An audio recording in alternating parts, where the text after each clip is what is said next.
martesa konsiderohet në besimin ton adhurim. Pra, martesa si fenomen është adhurim. Pra, adhurim do thotë që ti shpërblehesh tek Zoti, krijuesi i gjithësisë, për këtë veprim që ti po bën.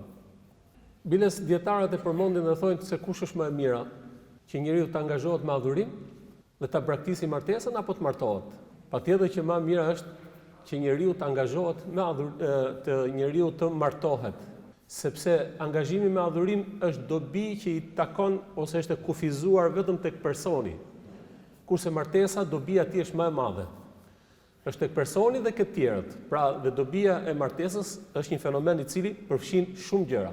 Prandaj profeti Ali sallallahu alaihi wasallam, edhe pse kur u ndesh adhurimi me martesën, profeti Ali sallallahu alaihi wasallam i dha përparësi martesës. Kur erdhi një personi që i tha profetit Ali sallallahu alaihi wasallam, pra që i tha Aishës se si ishte i dërguari i Allahut, tha unë nuk martohem me qëllim që ta adhuroj Zotin.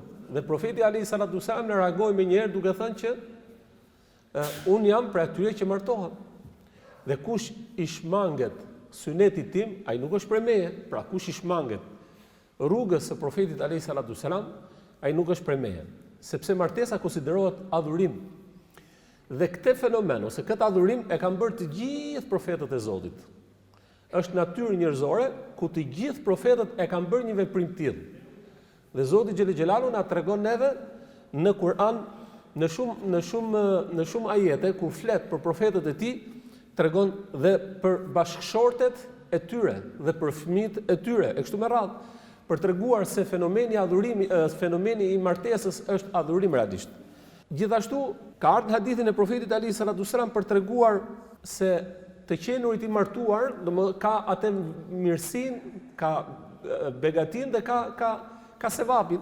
Ku një sahabi nderuar, ku profeti Ali sallallahu alaihi wasallam po thoshte që sadaka është ku njeriu ka marrëdhënie intime dhe me bashkëshorten e tij. U habit një sahabi nderuar, thotë i dërguari i Allahut, që si ka mundësi ose si ka logjik të ketë që konsiderohet sadaka, ku njeriu i vjen epshi dhe ai e çliron epshin e tij në këtë mënyrë paska sadaka, tha profeti Ali sallallahu alaihi wasallam po. Nëse ai njeri do ta çlironte epshin e tij në një rrugë të ndaluar, a nuk do të ishte haram? Tha po. Atëherë në këtë rast ai e bëri në rrugë të lejuar që Zoti xhelel xhelalu na ka treguar dhe në këtë rast konsiderohet sadaka. Pra që do thotë edhe marrëdhëniet intime me bashkëshorten është sadaka, pra që do thotë është adhurim. Prandaj dhe profeti Ali sallallahu alaihi wasallam na ka treguar në këtë rast që martesa është adhurim.